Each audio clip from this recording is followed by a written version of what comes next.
আসসালামু আলাইকুম রহমতুল্লাহি ওয়া বারাকাতুহু। ভাই চা নেইছেন, ঝোলের কোনো অভাব নাই।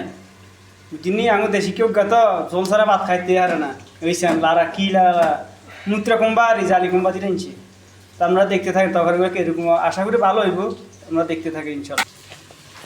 আর আমি রাঁধতেছি লোটটা শুটকু দিই, ওল কচু দিয়া, আলু দিয়া। আর আমার সাদা রাঁধতে আছে কক মুরগ দিই, জালি কুম্বা দিই, বুঝছেন নি? তো দেখেন আপনাদেরকে দোনোটাই দেখাবো, চেষ্টা করবো তোমরা দেখাবার জন্য, আপনারা আমার সাথে থাকেন। এই গায়ে আমি শুটকি দিয়ে দিছি, টমাটো দিয়ে দিছি। এখন হলুদ দেবো, কয়টা লাল মরিচ দেবো, ময় মশলা দেবো, আমার সাথে থাকে। এই শুটকি দিয়ে দিলাম, কীরকমভাবে জানি না ভাই।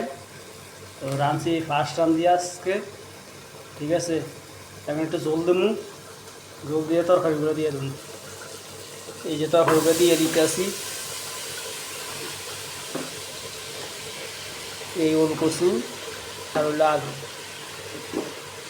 ওকে, আপনারা ভালো থাকেন, সুস্থ থাকেন, আপনাদের প্রতি দোয়া ভালোবাসা রইল। আসসালামু আলাইকুম।